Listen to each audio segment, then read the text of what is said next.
Ano ho ang inyong hawak na ebidensya na may SARO release po ito? Nakatayo na po yung proyekto. Ang nabanggit ko po last time, sir, on your show ay Oo. yung 8 billion na nakapangalan sa OPESAP. Ang pinakamalaking isang proyekto ay 300 million solar streetlights sa Tagaytay-Nasugbu Highway. At sa mga dumadaan po sa highway na yon, nakatayo na po yung mga streetlight. At ito ay nasa presyo ng mahigit 230,000 pesos per streetlight. Diyan po sa proyektong yan, tukoy po ninyo kung sino ang proponent niyan, paano na isingit yan sa, from NEP, napunta sa GAA at sino yung kontraktor? Opo. Nakalagay po sa DPWH records sino ang contractor. May billboard din po sa highway pag daanan nyo. At nakalagay po kasi sa file na nakuha ko mula sa opisina ni Yusek Cabral ay OPESAP ang nagpapondo ng proyektong ito. Oo, pero pwede ho naman pong bigyan ng anuman pong kahulugan yun eh. Ang mga acronym na iyan, congressman eh. Kaya po, mabuting gumawa ng mas masusing investigasyon pa. Sino ang nagbigay ng listahan kay DPWH na popondohan ito? Dahil yung hindi maitatanggi, may proyekto. At maanomalya sa aking pananaw dahil parang 4 or 5 times overpriced ang proyektong ito. At hindi naman makakapasok ang daan-daang bilyong pisong mga proyekto na walang nagsabi sa DPWH na pondohan yan. Kung malaman natin sino yung nagpapondo nito at maanomalya yung proyekto, pwedeng investigahan din sino yung nakinabang sa proyektong ito. Magkaroon ng malalimang investigasyon ang ombudsman. May kopya po ang ombudsman nito, di ba? Itong inyong ipinamahagi na mga dokumento at informasyon na ito, di po ba? Opo. At sa aking pananaw, magandang isang tanong din kahapon, bakit ghost lang, hindi substandard ang iniimbestigahan natin? Siguro ang aking personal na opinion dyan ay kung gamitin kasi natin ang buong file para imbestigahan ang lahat ng mga substandard tapos mga proponents na ito, marami po talagang mga matatamaan. Kaya parang practically unfeasible na gamitin lahat ng ebidensyang ito. Pero I agree that we should be consistent. And what this really points to is there is a system-wide problem in the budget insertion sa DPWH. Opo. Meron pong kaisipan, Congressman, na total ho naman ang sinasabi nyo, kayo po ay nagmamalasakit, di ba? Sa bayan, kaya nyo po ginagawa ito. Di po ba? Itong bagay na ito. You're exposing this para po malaman ng taong bayan at magkaroon nga ng supposed to be nga correction sa pagkakamaling ito at may mga panagot. Bakit hindi na lang kayo mismo ang mag-file ng demanda kung sakasakali po na hawak nyo po ang lahat ng ito, hindi na ho kayo umasa na magkukusa po yung inyong inaasahan na mag-iimbestiga at kayo na ho maghain ng reklamo mismo sa ombudsman? Hindi po sapat ang file na ito para maghain ng reklamo dahil kailangan mong alamin kung talagang nagkaroon ng financial transaction yung proponent at yung contractor. So I think ang ginagawa ko po ngayon is to bring to light the information na pwede nilang gamitin para gumawa ng kaso. Opo. Kumbaga lead kaninyo, kaya po sinasabi kahapon, ito ang magiging lead. Opo. Ano po ang sabi sa inyong Senator Lacson? Siya ho ba inyong nakausap tungkol po dito sa lead na ito at magkaroon ng ilang pong, sa hearing po nila, masama ito at maipatawag itong mga sangkot umano dito? O talagang hindi na kayo papatawag kasi nga may question sa usapin po kung paano nyo ito nakuha? Well, si Senator Lacson ang nag-agenda nito dahil naniniwala siya na makakatulong itong impormasyon para may tukoy ang mga proponents ng mga proyekto. At tulad po ng nabanggit niyo kanina, sabi niya, kung ikaw ay nag-submit sa DPWH ng request, sa kanyang pananaw, yun po ay attempted na kung may commission, edi parang illegal na dapat yung pag-request na yun. Pero yun po ay galing sa kanya, hindi sa akin. Ako po ay sumasaludo kay Senator Lacson dahil napakahirap talaga na makakuha ng mga aamin ng pagkakamali at kailangan po sigurong tuloy-tuloy na ipatawag ang mga sangkot dito para lumabas po ang katotohanan at ipapaubaya ko po sa mga mas senior sa atin na i-lead ang mga investigasyon ng ito dahil ang kanyang payo po din naman as stated publicly ay wag naman bara-bara. Dapat po dumaan sa proseso. Pero nakikita natin na tuwing hearing may progress naman po. At sana dahil lumabas na itong impormasyon kahapon, sa susunod na hearing naman mas malalim naman po ang mga findings. Kaya ko din po ipopost ang list of contractors din kaugnay sa mga proyektong ito dahil doon po talaga makikita yung possible wrongdoing not only with the budget insertion pero sino yung contractor na nakakuha ng proyekto. Sige po. So after this, yung sinasabi nyo na meron pa, yung po na naman, yung meron pa na naman na iyan, kailan po yun at hanggang kailan po ito na meron pa? Well, tuloy-tuloy po ang ating pagkalap ng ebidensya kasi muli, yung list of projects ay nasa files. Yung list of contractors nasa DPWH records, binangga namin po siya. Yun po ay i-upload ko. At may mga contractors doon na konektado sa mga proponents. Okay, sige po. Ito panghuling tanong kay Chacha. Oo.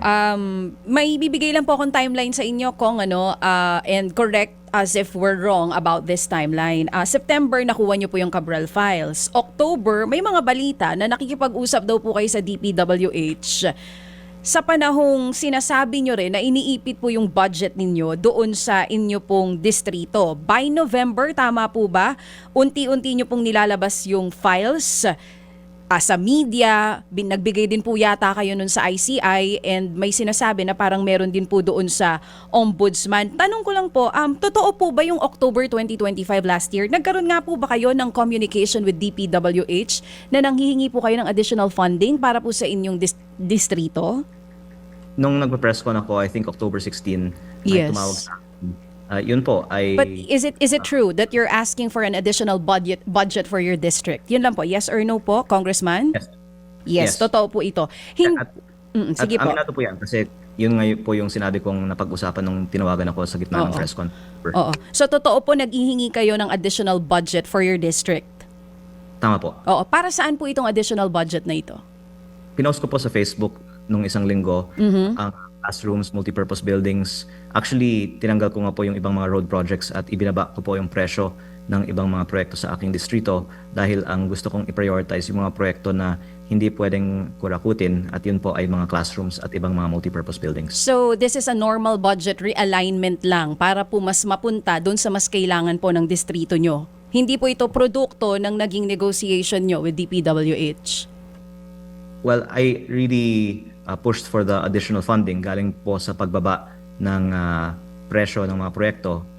Sinasabi ko naman po ito sa publiko, kaya ako gustong ibaba ang presyo ng mga proyekto sa buong DPWH para mapagbigyan ang request para sa additional funding para sa classrooms. Okay. So, ano man po ang ginagawa ko, transparent ko naman pong sinasabi ito sa publiko dahil ang aking pananaw, ang dapat pondohan, mga classroom. Pero palaging sinasabi na kulang. Kaya sinabi ko, di baba natin yung presyo. Sir, tama po ba? Hanggang ngayon, yung pong bicameral budget po na hinihingi din ng ibang mga kapatid po natin sa press, January 2026 na ngayon, last year pa daw po hinihingi sa inyo, wala pa rin daw po kayong inilalabas hanggang sa ngayon. Yung sinasabi nyo na malinaw na nagkaroon ng pagbabago, ngayon po ba ilalabas nyo yan ngayong araw kasama po doon sa sinasabi nyo na ipopost ninyo? Yung ipopost ko po ngayon yung DPWH NEP. NEP for 2025, right? Opo. Opo. Wala po sa akin yung 2026. Opo, yes sir, yes sir. Yung BICAM ng 2025, wala din po kayo yung mga nangyari doon. Partial po yung meron ako sa BICAM at patuloy ko pong Okay. Opo. hinahanap po ang Yan mas, po yung hindi nyo nilalabas, sir, na matagal nang hinihingi po sa inyo last year na mga taga-media and civil society orgs. Yan po ba yon? Actually, yung hinihingi ng publiko is yung Cabral file. Opo, sige. So, Congressman, just to be straightforward, kasi po ngayon sa mga nakikinig sa amin, alam yung nagkakaroon ng erosion sa ating pong kredibilidad, dito nga sa painot-inot na paglalabas ng informasyon, and then ngayon, meron kayo binabanggit na naman na meron pang paparating na para baga nga pong parang lumalabas na parang may agenda, no? Yan po ang kaisipan ng iba na mga nanonood sa atin. Sige po, for the end time, ano po ang inyong mensahe sa kanila para bago tayo mapaalam? Go ahead, sir, Congressman. If I can be candid, Sir Ted, ang maganda sana kung mas maraming mga nasa Kongreso at Senado ay nakikipagtulungan para ilabas ang impormasyong ito, para hindi din ako palagi yung inyong ini-interview tungkol dito. Kaya kung 10 kami, edi iba-iba sana po ang mga lumabas dito. Pero ang nararamdaman ko po kasi hindi gusto ng iba na lumabas ang impormasyong ito. Kaya din palagi ko ding binibigyan ng pagkakataon ang ibang mga ahensya na maglabas ng kanilang mga impormasyon. Kung inilabas lang po ng DPWH at ng Ombudsman nung isang linggo pa ang buong files na ito, wala na akong papel dito. At dapat yung hearing kahapon ay tungkol sa inilabas nilang mga files. Opo. Pero ako po ay naghihintay lang din at bibigay ng pagkakataon sa kanila na ilabas po ang files sa kanilang proseso. Pero kapag hindi naman po inilalabas, pero wala din naman magsasabi na huwag ilabas, ngayon naglalabas po ako ng karagdagang impormasyon. Sige. Kaya nga ho kami ngayon tumawag sa inyo para lang po din, and we appreciate na kayo sumagot sa aming tawag para lang humapakinggan po ng mga nakikinig at nanonood sa amin yung inyo pong sagot doon sa aking binabanggit nga na impresyon ng iba sa inyo pong ginagawa ngayon. Sige po, so Congressman Leandro, anong sabi ho ni Senator Loren sa inyo? Sa inyo pong sinasabi nga na pinapayuhan kayo. Hanggang ngayon ho ba, ano sinasabi sa inyo ni Senator Loren?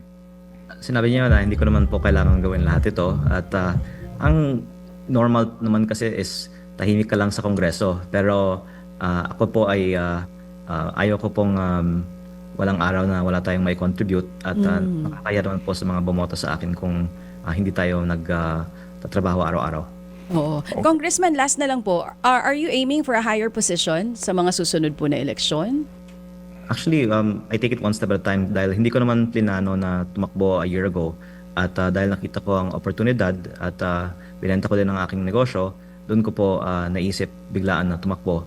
Ngayon naman, napakalayo pa po ng susunod na eleksyon at hindi ko nga po alam anong mangyayari sa mga susunod pang mga linggo at buwan. Kaya I'm just doing what I think can have the most help at any given time. And in the next few weeks, I think it will be very eventful to see what will happen next. Okay, next week will be eventful ka ninyo, eventful. We'll check it out. Opo, kung sakasakali. Sige po, Congressman Leandro, muli po, salamat po sa inyo pong panahon at sa ating pong naging talakayan. Salamat po. Maraming salamat po. Congressman Leandro Levisti po ng unang distrito ng Batangas.